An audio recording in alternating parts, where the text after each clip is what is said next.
जय हिंद दोस्तों।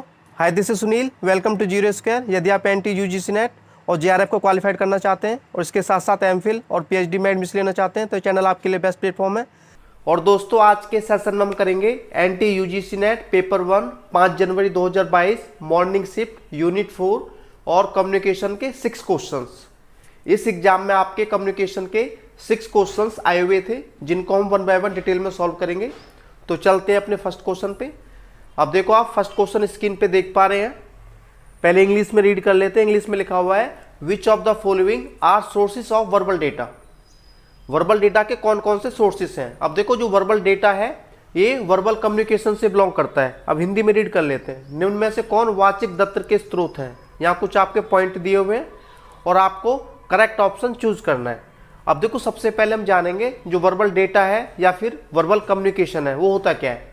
अब देखो, जो वर्बल कम्युनिकेशन है, वर्बल कम्युनिकेशन का मतलब होता है verbal communication is the use of words to share information with other people. It includes both spoken and written communication, speaking, listening, writing, reading. जो वर्बल कम्युनिकेशन होता है इसमें लोगों के साथ इंफॉर्मेशन को शेयर करने के लिए वर्ड्स का यूज होता है, शब्दों का यूज होता है। ठीक है, वर्बल कम्युनिकेशन में किसका यूज होता है, शब्दों का यूज होता है। इसमें स्पोकन कम्युनिकेशन और रिटन कम्युनिकेशन दोनों को शामिल किया जाता है। ऐसा कोई भी कम्युनिकेशन जो स्पीकिंग, लिसनिंग, राइटिंग और रीडिंग के थ्रू होता है वो आपका वर्बल कम्युनिकेशन कहलाएगा, क्योंकि इसमें वर्डों का यूज होता है। और जिसमें वर्डों का यूज नहीं होगा वो आपका नॉन वर्बल कम्युनिकेशन कहलाएगा। अब देखो, यहाँ वर्बल कम्युनिकेशन के भी 2 पार्ट्स हैं। वर्बल कम्युनिकेशन को 2 पार्ट्स में डिवाइड किया जाता है। पहला होता है आपका ओरल कम्युनिकेशन और दूसरा होता है आपका रिटन कम्युनिकेशन। जो ओरल कम्युनिकेशन है इसमें आपके फेस टू फेस कम्युनिकेशन आ जाते हैं, वीडियो कॉन्फ्रेंसिंग आ जाती है, वॉइस चैट्स आ जाती है, टेलीफोन और मोबाइल फोन एटसेट्रा आ जाते हैं। इसी टाइप से जो आपका रिटन कम्युनिकेशन है उसमें आपके लेटर्स हैं, डॉक्यूमेंट्स हैं, ईमेल है, एसएमएस है और चैट्स हैं। अब देखो, अपने क्वेश्चन पे आ जाते हैं। क्वेश्चन में लिखा हुआ था कि जो वर्बल डेटा है उसके कौन कौन से सोर्स हैं। तो पहला पॉइंट है ट्रैफिक सिग्नल। हिंदी में रीड कर लेते हैं। हिंदी में भी ट्रैफिक सिग्नल है। अब देखो, जो ट्रैफिक सिग्नल होता है, ट्रैफिक सिग्नल में लाइटिंग का यूज होता है, जैसे ग्रीन लाइट, रेड लाइट। ठीक है, तो यहाँ सिंबल का यूज हो रहा है। जहाँ सिंबल का यूज होता है वो आपका नॉन वर्बल कम्युनिकेशन होता है। ठीक है, तो इसलिए आपका ये कौन सा है, नॉन वर्बल कम्युनिकेशन है, ना कि वर्बल कम्युनिकेशन। तो ये आपका वर्बल डेटा नहीं है। वर्बल डेटा होगा तो उसमें वर्ड्स का यूज होगा, तो इसमें सिग्नल का यूज हो रहा है। इसलिए जो ट्रैफिक सिग्नल है ये वर्बल डेटा का सोर्स नहीं, तो ए पॉइंट तो आपका होगा नहीं। उसी टाइप से बी पॉइंट को रीड कर लेते हैं। Semi structure interview. जो आपकी सेमी स्ट्रक्चर इंटरव्यू होता है वो क्या होता है, यह इन डेप्थ इंटरव्यू होता है। ठीक है, इसमें जो रिस्पोंडेंट होता है उससे ओपन एंडेड क्वेश्चंस पूछे जाते हैं। इसमें स्पीकिंग का यूज होता है, और जहाँ स्पीकिंग का यूज होता है वहाँ आपका कौन सा कम्युनिकेशन होता है, वर्बल कम्युनिकेशन होता है। इसलिए सेमी स्ट्रक्चर इंटरव्यू भी वर्बल डेटा का सोर्स होगा। तो जो बी है, बी आपका वर्बल डेटा में आएगा। अब सी को रीड कर लेते हैं। Narrative interview. जो नैरेटिव इंटरव्यू है वो क्या होता है, इसमें लोगों की हेल्थ और इलनेस से संबंधित इंफॉर्मेशन कलेक्ट की जाती है। ठीक है, तो इसमें भी स्पीकिंग का यूज होता है, और जहाँ स्पीकिंग का यूज होता है वहाँ आपका वर्बल डेटा होता है। तो नैरेटिव इंटरव्यू भी आपका वर्बल डेटा का सोर्स हो जाएगा। तो बी और सी देखो आपके किस ऑप्शन में आ रहे हैं। बी और सी आपके एक तो बी ऑप्शन में आ रहे हैं और एक आपके ए ऑप्शन में आ रहे हैं। तो इस हिसाब से आपके जो सी और डी ऑप्शन है ये तो आएंगे नहीं। अब आगे रीड कर लेते हैं। जो आपका डी पॉइंट है, फोकस ग्रुप। अब देखो, जो फोकस ग्रुप है, फोकस ग्रुप का क्या मतलब होता है। फोकस ग्रुप में पार्टिसिपेंट होते हैं जो कि ग्रुप में शामिल होते हैं और अपनी वैरायटी ऑफ इंफॉर्मेशन को आपस में एक्सचेंज करते हैं। और ये जो एक्सचेंज करते हैं स्पीकिंग के थ्रू करते हैं, लिसनिंग के थ्रू करते हैं, रीडिंग के थ्रू करते हैं और हियरिंग के थ्रू करते हैं। तो इसमें चारों स्किल्स का यूज होता है, और जहाँ ये स्किल्स यूज हो एक भी तो आपका वर्बल डेटा होगा, वर्बल कम्युनिकेशन होगा। तो डी भी आपका वर्बल डेटा के सोर्स में इंक्लूड हो जाएगा। तो बी और सी और डी, तो बी और सी और डी आपके बी ऑप्शन में है। एक बार बॉडी लैंग्वेज को देख लेते हैं। अब देखो, ई, यहाँ आपकी बॉडी लैंग्वेज की बात हो रही है, मतलब बॉडी गेस्चर की बात हो रही है। तो ये आपका नॉन वर्बल कम्युनिकेशन है, ना कि वर्बल कम्युनिकेशन। तो आपको निकालना था वर्बल डेटा के सोर्स कौन से हैं। तो बी, सी और डी। तो बी और सी, डी आपके बी ऑप्शन में है, तो बी ऑप्शन आपका राइट आंसर हो जाएगा। इसके बाद दोस्तों अपना सेकंड क्वेश्चन करेंगे। सेकंड क्वेश्चन में लिखा हुआ है the sequence of stages of active listening is. जो एक्टिव लिसनिंग है उसके स्टेजेस का सीक्वेंस निकालना है। हिंदी में रीड कर लेते हैं।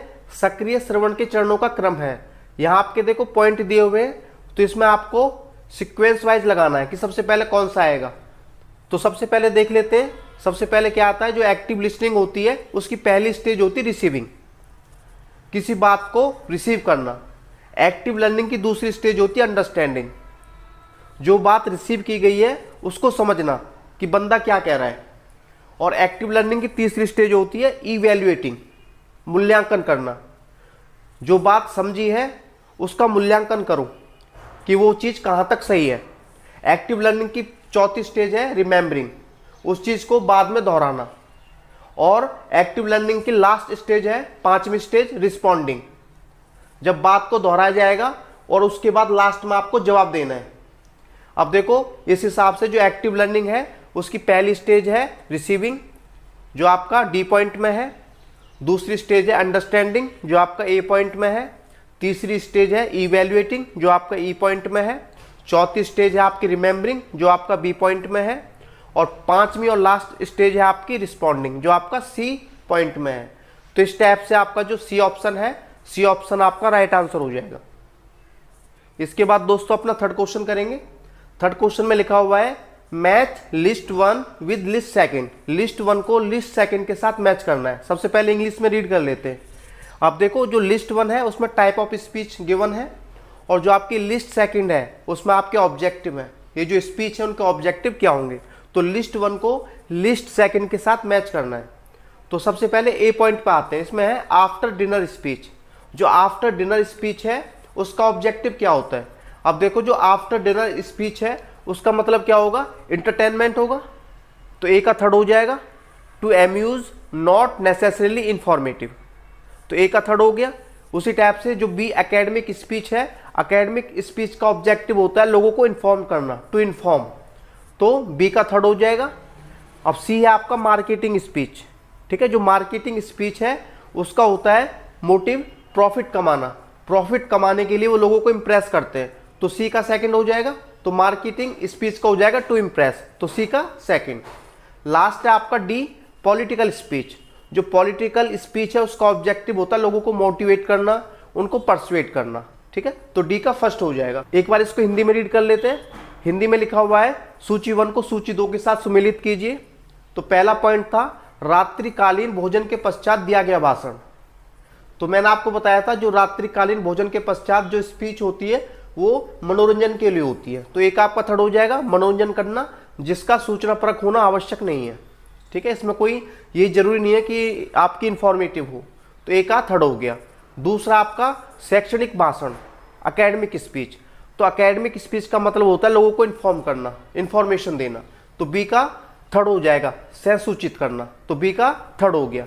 तीसरा है विपणन कार्य से संबंधित भाषण, मार्केटिंग स्पीच। मार्केटिंग स्पीच का मेन पर्पज जो होता है प्रॉफिट कमाना। प्रॉफिट कमाने के लिए वो लोगों को प्रभावित करते हैं, इंप्रेस करते हैं। तो सी का सेकंड हो गया।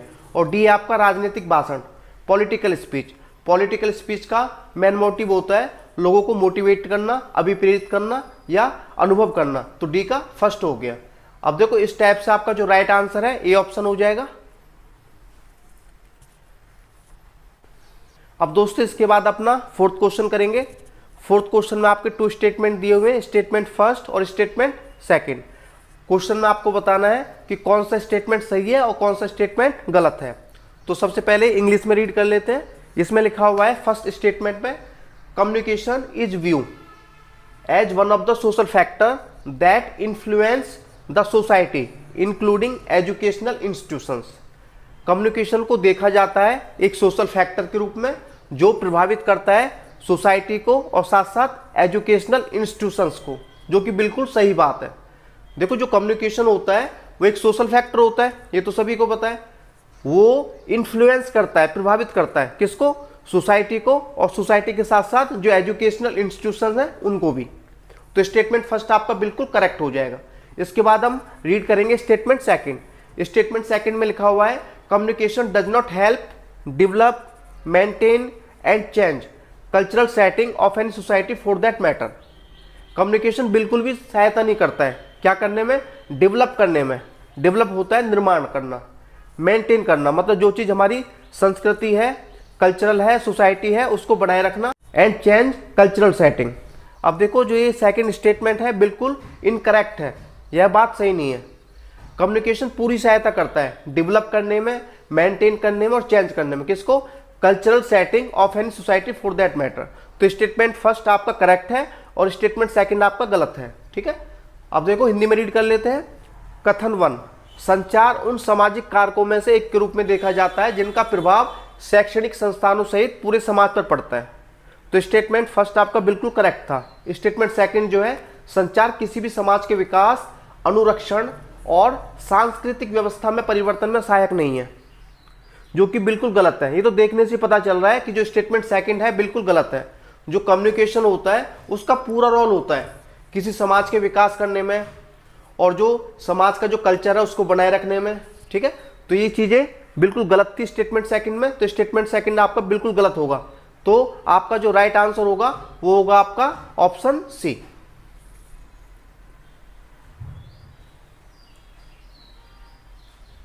दोस्तों इसके बाद अपना फिफ्थ क्वेश्चन करेंगे। फिफ्थ क्वेश्चन में लिखा हुआ है, एक student greets his teacher with good morning, here the channel of communication is. कोई विद्यार्थी अपने अध्यापक का अभिवादन गुड मॉर्निंग से करता है, यह संचार का माध्यम क्या होगा? अब देखो, एक स्टूडेंट अपने टीचर को गुड मॉर्निंग कहता है उसके रिस्पेक्ट करने के लिए, क्या वो इफेक्ट होगा, प्रभाव होगा? बिल्कुल नहीं होगा। ऐसा वो दिखावा करने के लिए बिल्कुल नहीं कर रहा है, तो ये ऑप्शन तो आपका होगा नहीं। दूसरा आपका द सोर्स, स्रोत, ये सोर्स भी नहीं होगा। चौथा है आपका डी, द इंटेंट, आशय भी बिल्कुल नहीं होगा। सी ऑप्शन इसका राइट आंसर हो जाएगा, द स्पीच। ठीक है, तो सी ऑप्शन आपका करेक्ट आंसर है। दोस्तों इसके बाद अपना लास्ट और सिक्स्थ क्वेश्चन करेंगे। इसमें लिखा हुआ है, the dimensions of classroom communication are. कक्षा में संचार के आयाम हैं। जो क्लासरूम कम्युनिकेशन है उसके क्या डायमेंशन है? तो सबसे पहले देखो वन बाय वन को रीड कर लेते हैं। पहला है आपका लेवल ऑफ ऑब्सक्योरिटी। दो लेवल ऑफ ऑब्सक्योरिटी है, नाम से पता चल रहा है ये नेगेटिव वर्ड है। इसका मतलब होता है अंधकार, दुर्बोधता, मतलब जिसमें बुद्धि ना हो, तो ये क्लासरूम कम्युनिकेशन का पार्ट नहीं हो सकता। उसी टाइप से नेक्स्ट है आपका लेवल ऑफ ऑब्जर्वेशन, अवलोकन का स्तर। अवलोकन का स्तर, जैसा कि नाम से पता चल रहा है ऑब्जर्वेशन, तो ऑब्जर्वेशन क्लासरूम का पार्ट होता है। नेक्स्ट है लेवल ऑफ इंट्रूजन। इंट्रूजन का मतलब होता है कब्जा करना, बिना आज्ञा के प्रवेश करना, अतिक्रमण का स्तर, तो ये भी आपका नेगेटिव वर्ड है, तो क्लासरूम कम्युनिकेशन का कभी भी पार्ट नहीं हो सकता। नेक्स्ट है इंटेंशनैलिटी। इंटेंशनैलिटी का मतलब होता है power of mind, mind of state.